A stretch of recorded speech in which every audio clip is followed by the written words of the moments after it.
Hello student, class 10 NCERT math chapter number 5 AP arithmetic progression new chapter हम start कर रहे हैं। तो इस चैप्टर में क्या क्या है हम वो थोड़ा सा पहले शॉर्ट में बात कर लेते हैं, उसके बाद हम यहाँ से डेफिनेशन क्या है और किस तरीके से हमारे पास कंसेप्ट है वो बात करेंगे। तो अर्थमेटिक प्रोग्रेशन में हमारे पास सबसे पहले एपी सीरीज क्या होती है वो डिस्कस करेंगे। फिर हमारे पास उसमें फर्स्ट टर्म क्या होती है, nth टर्म क्या होती है, डी कॉमन डिफरेंस क्या है, ये सारी चीजें अभी फिलहाल आपको ये समझ में नहीं आएंगी जब तक हम इसको नहीं करेंगे।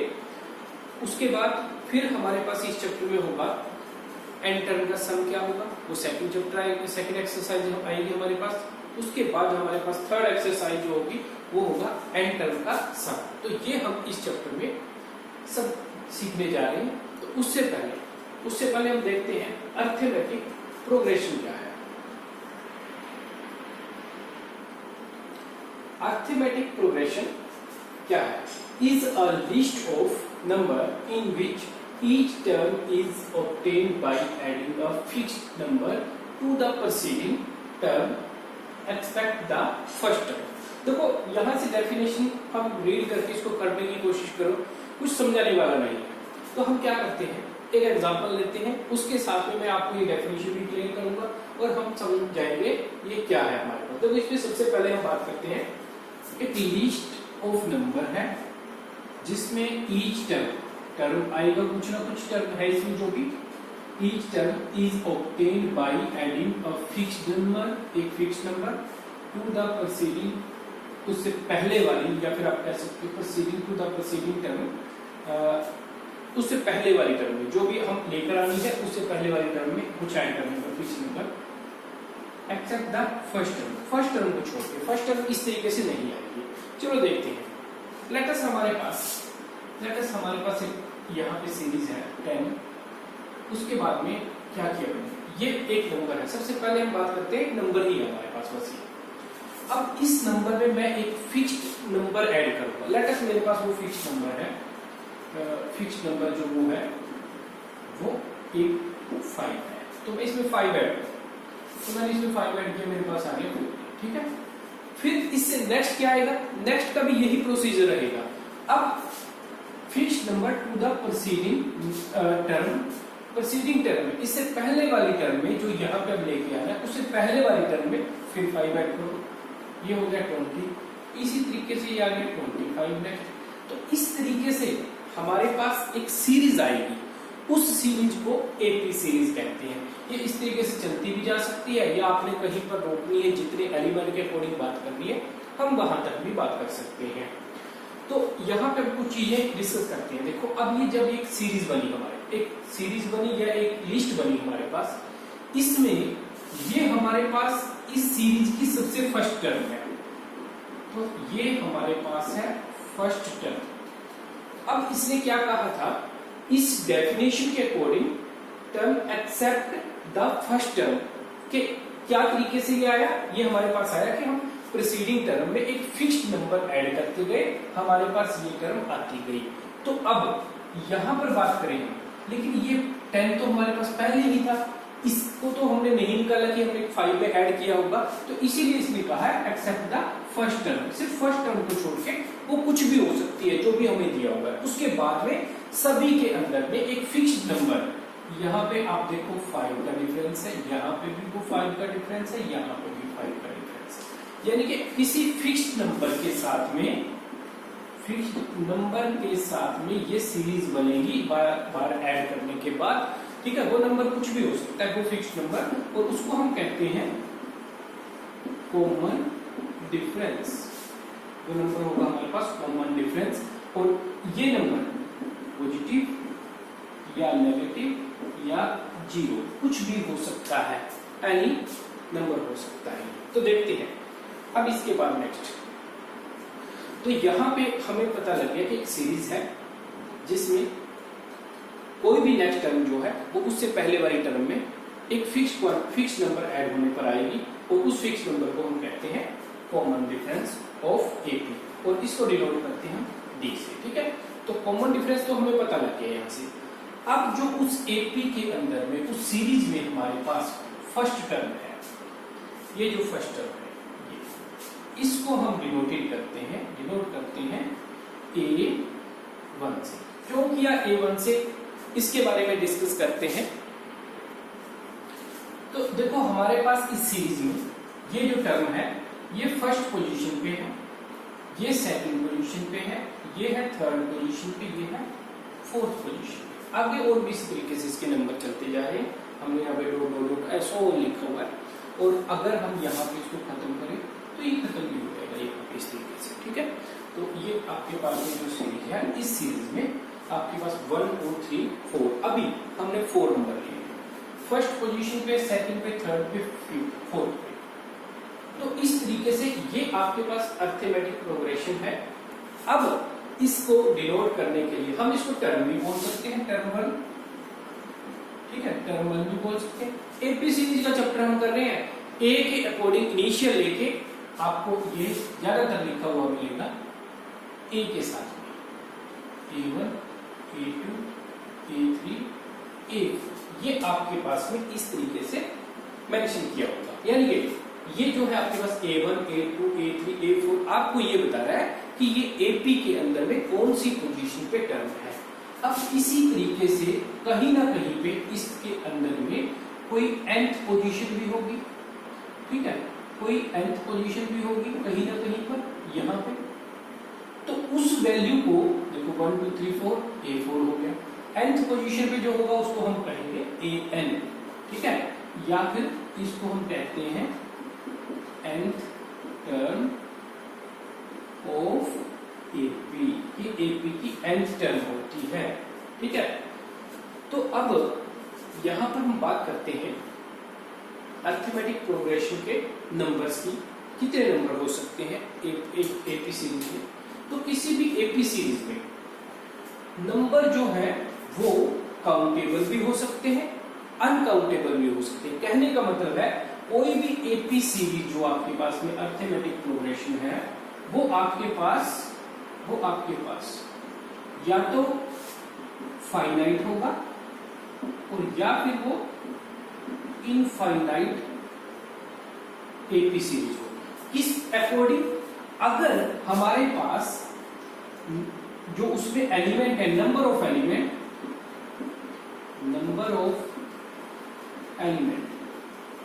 वो अगर हम काउंट कर सके, ठीक है, अगर वो काउंट कर सकते हैं हम, या कहें कि वो काउंटेबल है, तो वो आपके पास फाइनाइट होगी।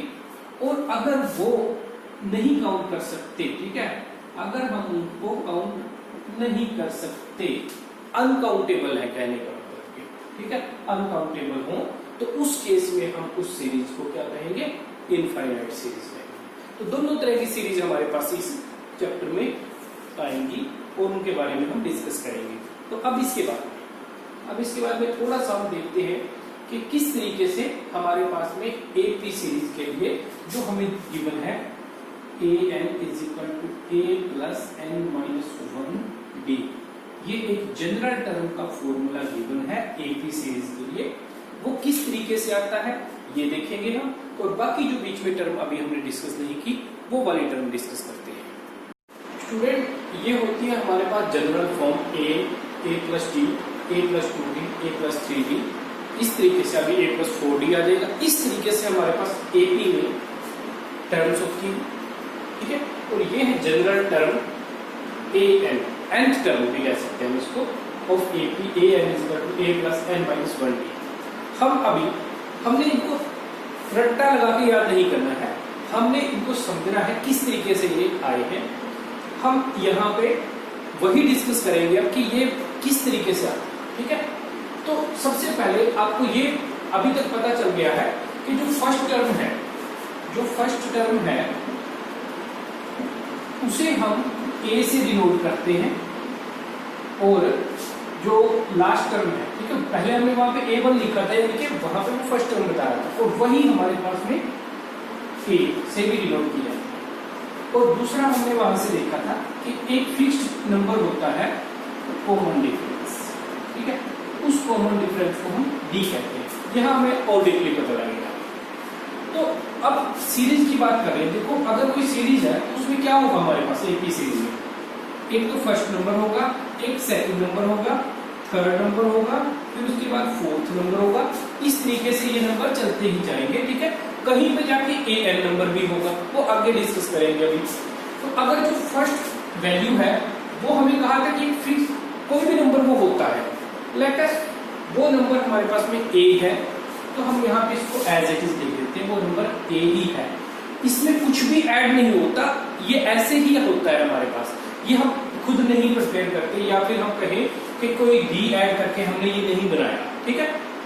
तो अब बात करते हैं नेक्स्ट। फिर वो हमारे पास में एपी की डेफिनेशन में कह रहा था, या हमने जो डिस्कस किया वहां पे कह रहा था कि नेक्स्ट टर्म जो है हमारे पास वो पहले वाली टर्म में प्रीसीडिंग टर्म के अंदर एक ऐड होने के बाद नेक्स्ट टर्म हमारे एक ऐड होने के बाद नहीं, कहने का मतलब डी जो कॉमन डिफरेंस है, वो कॉमन डिफरेंस एक बार ऐड होने के बाद हमें नेक्स्ट टर्म मिलती है, वो फिक्स्ड क्वांटिटी, वो फिक्स्ड वैल्यू ऐड होने के बाद नेक्स्ट टर्म मिलती है। यानी कि जो a2 हमारे पास आएगा वो इस a1 में, वो a1 में क्या ऐड करें, d ऐड करने के बाद आएगा, ठीक है, इस तरीके से। तो यहाँ पे हमारे पास a1 क्या है, a1 तो हमारे पास a है, तो हम इसको as it is a plus, या ऐसे भी लिख सकते हैं a1 प्लस d, ऐसे भी लिख सकते हैं, कोई दिक्कत नहीं, पूरा डीपली डिस्कस करेंगे हम इसको। फिर उसके बाद इसी तरीके से थर्ड टर्म कैसे आएगी, वो सेकंड टर्म में a2 प्लस d। फिर फोर्थ टर्म कैसे आएगी, वो थर्ड टर्म में d ऐड करने पर a3 प्लस d ऐड करने के बाद आएगी, ठीक है। अब आगे इसको थोड़ा सा हम एक्सपेंड करते हैं, किस तरीके से, a तो भाई a ही रहेगा, ठीक है। a1 आपके पास में फर्स्ट नंबर है, ऐसे ही किया हमने, और प्लस में ये d एज इट इज आ गया यहाँ पर, ठीक है। तो उसके बाद फिर हमारे पास है, उसके बाद फिर हमारे पास में नेक्स्ट में क्या है, नेक्स्ट में a2 है यहाँ पे। अब a2 लिखेंगे, a2 क्या है, a2 है a plus g, a plus d, और इसमें a2 में ये d ऐड हो रहा है, तो ये हमने प्लस d यहाँ पे लिख दिया। फिर नेक्स्ट a3 क्या है, ये a3 है, ये आया है अभी हमारे पास, तो ये हो जाएगा a plus d plus d। इसमें भी d ऐड हो रहा है, तो ये हमने प्लस d यहाँ पर लिख दिया है।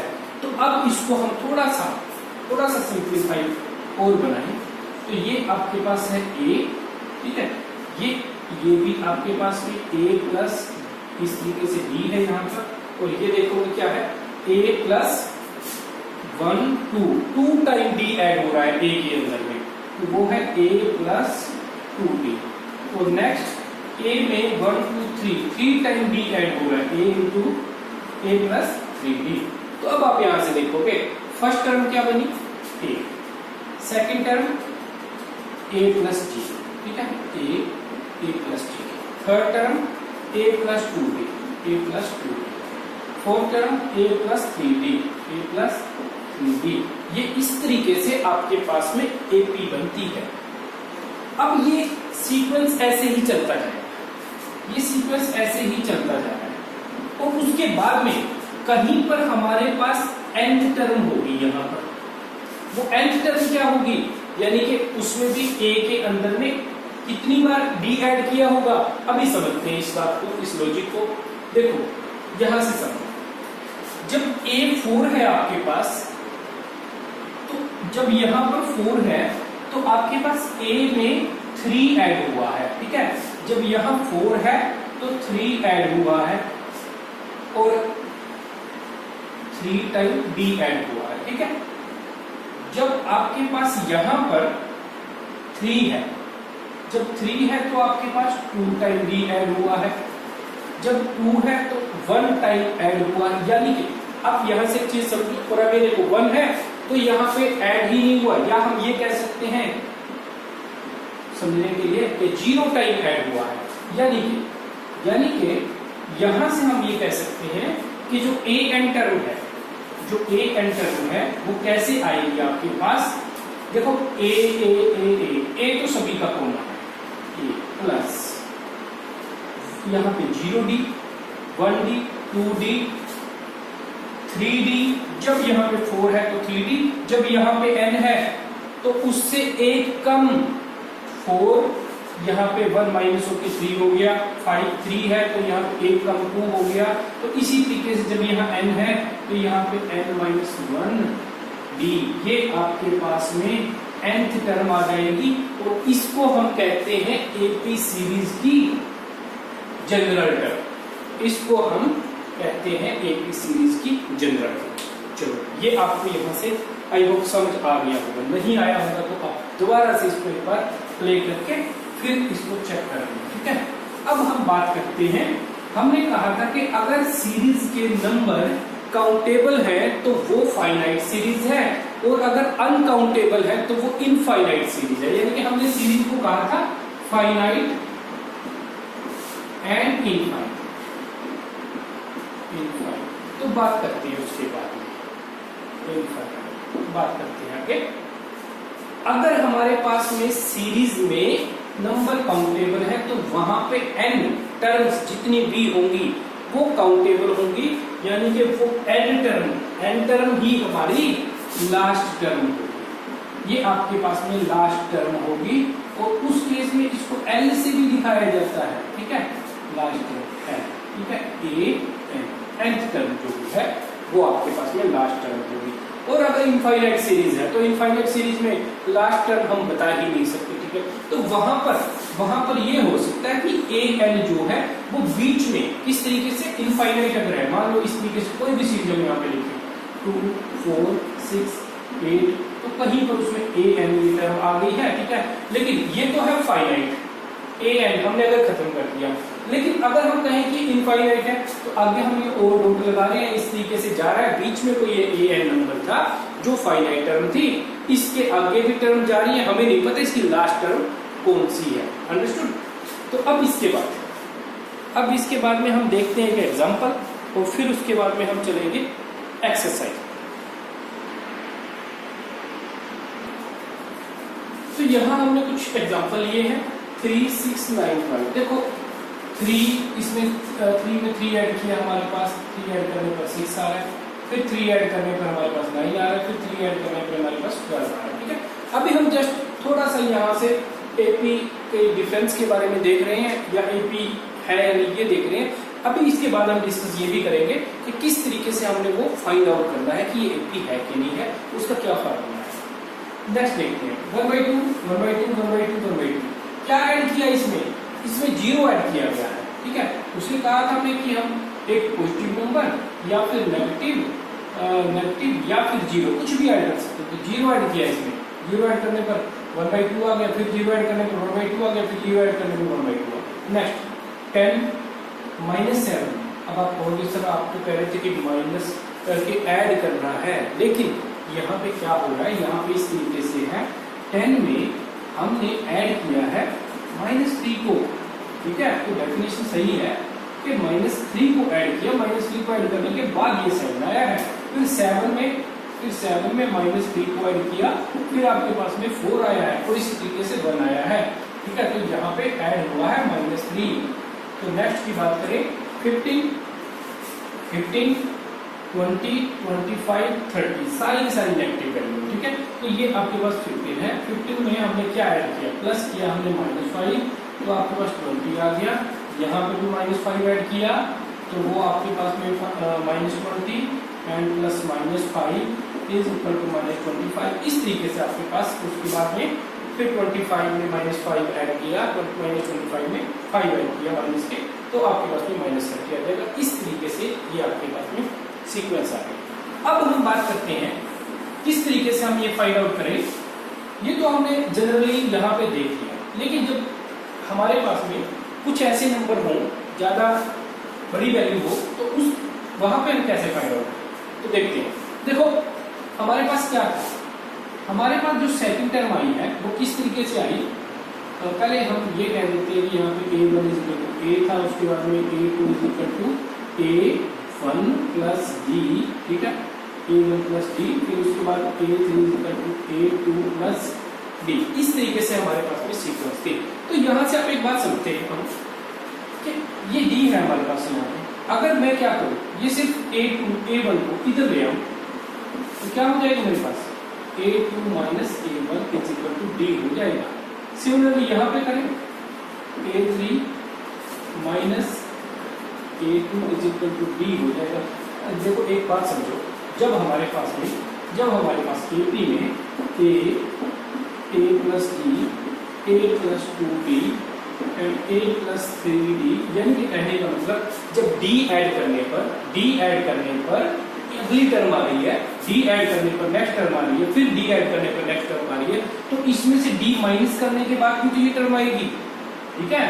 और अगर यानी कि इस टर्म में से अगर हम ये यहाँ पे D माइनस करें, A3 माइनस D करें, तो हमारे पास ये टर्म आ रही है यहाँ पर, उससे पहले वाली टर्म आ रही है, तो यानी कि वो D हम कहाँ से निकाल सकते हैं? अगर हम क्या करें, अगर हम ये D माइनस ना करके इस टर्म में से A3 टर्म में से ये सेकंड टर्म D माइनस कर दें, तो इन दोनों का डिफरेंस क्या है? इन दोनों का डिफरेंस D तो है, वो आपके पास में आ जाएगा यहाँ पे डिफरेंस। तो कहने का मतलब ये है, यहाँ से हमारे पास मतलब ये निकल के आता है कि हमारे पास में कोई भी इस AP में कोई भी टर्म है, तो हमने क्या करना है, कोई भी किसी भी नंबर पे जो टर्म है, लेट अस के पोजीशन पे ले लेते हैं, उससे पहले वाली टर्म क्या होगी? जैसे सीक्वेंस है, ये चल रहा है आपके पास में सीरीज है, ये सीरीज चलती जा रही है इस तरीके से, तो या ऐसे कहें A1 A2 A3, इस तरीके से ये सीरीज आ रही है, यहाँ पे कहीं पे है A वैल्यू है, ठीक है। और इससे पहले वाली क्या होगी? A अगर वैल्यू कोई यहाँ पे है, तो इससे पहले वाली क्या होगी? इससे पहले वाली होगी आपके पास A माइनस 1, ये होगी आपके पास। तो यहाँ से हम ये कह सकते हैं कि आपके पास में D क्या आएगा? D इज इक्वल टू जो कॉमन डिफरेंस है वो कैसे आता है? कॉमन डिफरेंस वो आपके पास में वो आएगा एक टर्म में से उससे पहले वाली टर्म माइनस कर दो। ये के पोजीशन की टर्म थी, इससे पहले वाली टर्म होगी जो A माइनस 1 पोजीशन पे, वो वाली इसमें से माइनस कर दो, आपके पास में D निकल आएगा, D की वैल्यू निकल आएगी।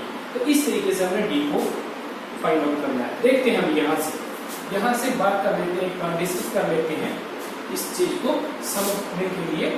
तो हमारे पास ये था 10 7 4 1, तो हमने कैसे निकालना है? हमने क्या करना है, कोई भी टू टर्म उठानी है, ठीक है। अगर वो आपको AP बताते हैं तो कोई भी टू टर्म उठा लो, बाद वाली टर्म में से पहले वाली माइनस करो, 4 माइनस 7, यानी कि ये A3 पोजीशन पे था, ये A2 था, तो हमने क्या किया, A3 माइनस A1 किया, तो आपके पास में ये क्या आ गया?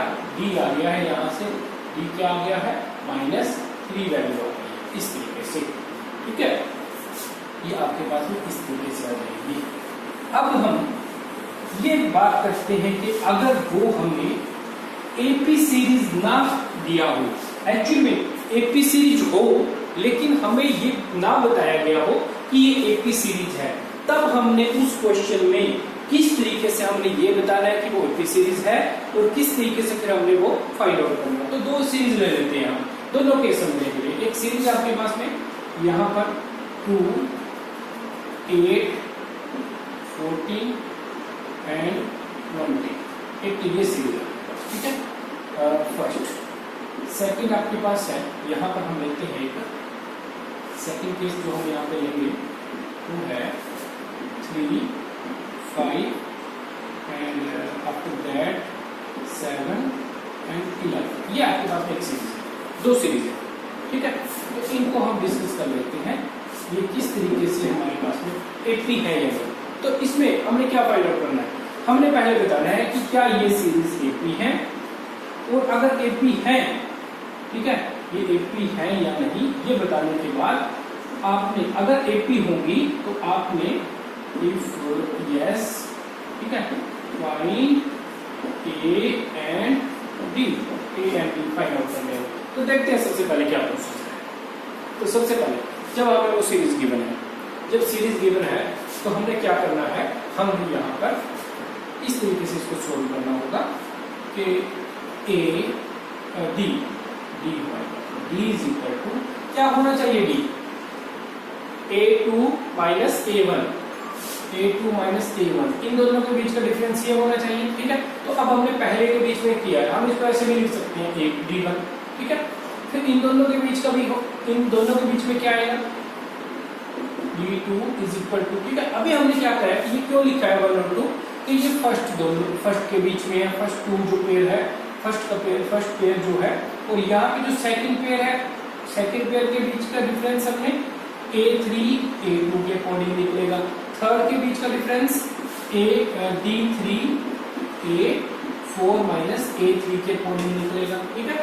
तो अब हमने यहाँ पे वैल्यू रख देनी है, a2 minus a1, 8 minus 2 is equal to 6, 14 minus 8, 14 minus 8 is equal to also 6, and 20 minus 14, 20 minus 14 is equal to 6। तो अब आप यहाँ से क्या देखेंगे, हम देख रहे हैं कि जो d की वैल्यू है, तो d जो है वो d1 is equal to d2 d3 सभी इक्वल आ रहे हैं, तो यानी कि इज इक्वल टू d, वो d है वो हमारे पास में एक कॉमन डिफरेंस है, तो d इज इक्वल टू 6, ठीक है। ये सारे के सारे आपके पास 6 आए, तो d इज इक्वल टू 6, ये आपके पास में कॉमन डिफरेंस हो गया। और अगर कॉमन डिफरेंस सेम है इस तरीके से d1 d2 d3, तो ये कॉमन डिफरेंस हो गया, पहले ये डिफरेंस था, अब ये डिफरेंस जो सेम है, तो ये हमारे पास में एपी सीरीज बना रहा है, इस कारण से एपी सीरीज बन रही है। तो ये जब एपी सीरीज है उसमें कॉमन डिफरेंस 6 हो गया, और इस सीरीज का ए क्या होगा, फर्स्ट एलिमेंट कौन सा होगा, ये फर्स्ट एलिमेंट है, A is equal to 2 and D is equal to 6, आपके पास में फर्स्ट पार्ट के लिए आंसर आ जाता है।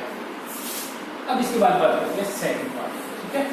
तो सेकंड पार्ट का हम जो यहाँ पे एग्जांपल है, उसमें हमने क्या किया, 3, 5, 7 और 11। तो क्या करना है, पहले d1 d2 d3, ठीक है। ये हमने लिया फर्स्ट पेयर के बीच में, सेकंड और फोर्थ के बीच, ठीक है। क्योंकि पहले हमें नहीं पता कि वो इक्वल होगा कि नहीं होगा, इसलिए हमने इसको d1 d2 d3 इस तरीके से अलग अलग रखा है। तो यहाँ पे हो गया, डायरेक्ट मैं लिखूँ तो 5 माइनस 3, 7 माइनस 3 एंड 11 माइनस 7, तो ये दोनों का डिफरेंस 2 आ रहा है, ठीक है। इन दोनों के बीच में इन दोनों के बीच में भी डिफरेंस 5। तो सिर्फ 2 चेक करने के बाद हमने उसको ये नहीं लिख देना कि ये कॉमन डिफरेंस है, जितने एलिमेंट देख रखे होंगे वो सारे हमने चेक करके देख रहे होंगे, ठीक है। तो उसके बाद यहाँ पे आपके पास में हो गया 4, तो आप देखोगे d1 is equal to d2 और नॉट इक्वल टू d3, ठीक है। तो कॉमन डिफरेंस यानी कि जो है वो सेम नहीं है, कॉमन डिफरेंस नोट सेम, तो ये जो है आपके पास में नोट NAP, ये AP नहीं होगी, तो इसकी आपको फर्स्ट टर्म और लास्ट टर्म भी निकालने की जरूरत नहीं होगी। तो इस तरीके से हमारे पास ये इंट्रोडक्शन में है।